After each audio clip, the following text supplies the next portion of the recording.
বন্যা পরিস্থিতি নিয়ে জানাতে কুড়িগ্রাম ও মৌলভীবাজার থেকে যোগ দিয়েছেন সহকর্মীরা। শুরুতেই চলে যাচ্ছি কুড়িগ্রামে, সেখান থেকে যোগ দিয়েছেন সহকর্মী আব্দুল খালেক। খালেক, কুড়িগ্রামে আজকে বন্যা পরিস্থিতি কেমন দেখছেন? উজানের ঢল কমেছে কিনা? এখন জন্ম সনদ দিয়ে খোলো বিকাশ স্টুডেন্ট অ্যাকাউন্ট। নিজের বিকাশ নিজে কর। গত 24 ঘন্টায় আমরা যেটি দেখতে পাচ্ছি যে ধরলা, ব্রহ্মপুত্র এবং দুধকুমার তিনটি প্রধান নদ নদীর পানি কমতে শুরু করেছে এবং বিপদসীমার কিন্তু এখন উপরে সবগুলো নদী প্রবাহিত হচ্ছে। বিশেষ করে 6টি পয়েন্টে এখন বিপদসীমার উপর দিয়ে প্রবাহিত হচ্ছে এবং এখনো কিন্তু 1 লক্ষ মানুষ পানিবন্দী রয়েছে। এবং আপনাকে একটি বিষয় জানিয়ে রাখি যে ইতিমধ্যে কিন্তু প্রায় 4 শতাধিক শিক্ষা প্রতিষ্ঠান এই বন্যার পানিতে নিমজ্জিত হয়েছে এবং প্রায় 300 স্কুল মাদ্রাসার কিন্তু যে পাঠদান কার্যক্রম সেটি কিন্তু বন্ধ হয়ে গেছে। পাশাপাশি ফসল প্রায় 7,500 হেক্টর জমির পাট, বীজতলা সহ অন্যান্য ফসল কিন্তু এর মধ্যে তলিয়ে রয়েছে। আর অনেকেই কিন্তু এখনো নৌকার উপর আশ্রয় নিয়ে বাড়ির আশেপাশেই তারা কিন্তু নৌকা নিয়ে আশ্রয় নিয়ে আছেন এবং আশ্রয় কিন্তু অল্প কিছু মানুষ গেছে। বিশেষ করে গবাদি পশুর যে খাদ্য সংকট সেটি কিন্তু প্রকট হয়ে উঠেছে। পাশাপাশি যে শুকনো খাবার এবং বিশুদ্ধ পানির সংকট সেটিও কিন্তু প্রকট হয়ে উঠছে। প্রশাসনের পক্ষ থেকে যদিও বলা হচ্ছে যে বিভিন্ন এলাকায় ত্রাণ তৎপরতা জোরদার করা হয়েছে এবং পর্যাপ্ত ত্রাণ তাদের হাতে রয়েছে, কিন্তু বাস্তবে বিভিন্ন এলাকায় আমরা কথা বলে যেটি জানতে পারছি অনেকেই কিন্তু এখনো কোনো ত্রাণ সহায়তা পাননি। এ পরিস্থিতিতে সবাই আশা করছেন যে দ্রুত গতিতে তাদের হাতে ত্রাণ সহায়তা পৌঁছানোর পাশাপাশি গবাদি পশু এবং শিশু খাদ্যের যে ব্যবস্থা সেটি করা উচিত এবং যারা একেবারে দুর্গম এলাকায় অবস্থান করছেন তাদেরকে নিরাপদ আশ্রয় নেওয়ার জন্য প্রয়োজনীয় নৌকা প্রয়োজন। পাশাপাশি আরেকটি বিষয় আপনাকে জানিয়ে রাখি যে প্রায় 40টি পয়েন্টে কিন্তু এখন নদী ভাঙন চলছে এবং প্রশাসনের হিসাবে প্রায় 5 শতাধিক পরিবার ইতিমধ্যে কিন্তু ঘরবাড়ি হারিয়ে বিভিন্ন বন্যা নিয়ন্ত্রণ বাঁধ সহ রাস্তা বিভিন্ন এলাকায় আশ্রয় নিয়ে তারা কিন্তু মানবেতর জীবন যাপন করছেন। তো পানি উন্নয়ন এই বিষয়ে একটু জানতে চাই, আপনি বলছিলেন আবাদি জমি তলিয়ে আছে, জমি তৈরির কাজ তো এখন চলবার কথা, সেটি তো পিছিয়ে গেল। কৃষক ও কৃষি বিভাগ কি বলছে?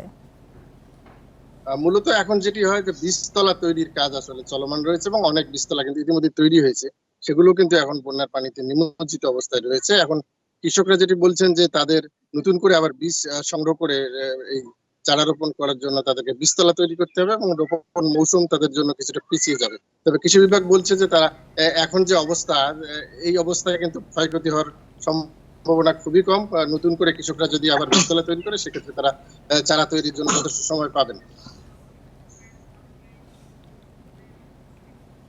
খালেক, আপনি সাথে থাকুন। এবার চলে যাচ্ছে মৌলভীবাজারে, সেখান থেকে যোগ দিয়েছেন আরেক সহকর্মী তুহিনুর রশিদ। তুহিনুর, এখনো কিন্তু অনেক এলাকা পানিতে তলিয়ে রয়েছে, যোগাযোগ ব্যবস্থাও অনেকটা ভেঙে পড়েছে দুদফা বন্যায়। সেক্ষেত্রে কাল তো এইচএসসি পরীক্ষার্থীরা পরীক্ষা কেন্দ্রে যেতে কতটা চ্যালেঞ্জের মুখে পড়বেন?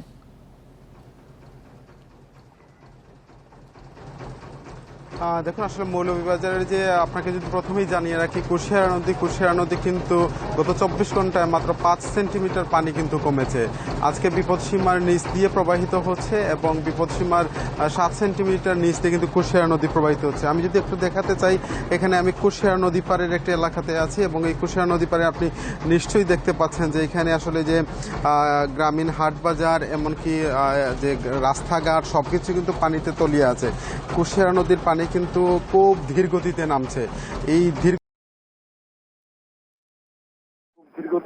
প্লাবিত হয়েছে সেগুলির পানি কিন্তু খুব ধীর গতিতে নামছেও, কারণ কুশিয়ারা নদী ধরেই কিন্তু আপনি জানেন কুলাউড়া, ঝুরি এবং বড়লেখা এই 3 উপজেলার যে পানিগুলি কিন্তু নেমে যায়, কিন্তু কুশিয়ারা নদীর পানি যেহেতু ধীর গতিতে নামছে যার ফলে এই এলাকাগুলি কিন্তু বন্যায়, একটি দীর্ঘমেয়াদী বন্যায় কিন্তু পতিত হয়েছে। বিশেষ করে কুলাউড়া, ঝুরি এবং বড়লেখা এই 3 উপজেলার যে হাওর বেষ্টিত যেসব এলাকাগুলি, সেই এলাকাগুলিতে কিন্তু এখনো রাস্তাঘাট কিন্তু সবকিছুই পানির নিচে তলিয়ে আছে। তবে যে বিষয়টি এখানে লক্ষণীয় সেটি হচ্ছে যে আপনি এসএসসি পরীক্ষার কথা বলেছেন, মৌলভীবাজারে কিন্তু একটি কেন্দ্র, এখানে এসএসসি পরীক্ষার কেন্দ্র হিসাবে যেটি আছে কুলাউড়ার, সেই কেন্দ্রটি কিন্তু এখন পানির নিচে আছে।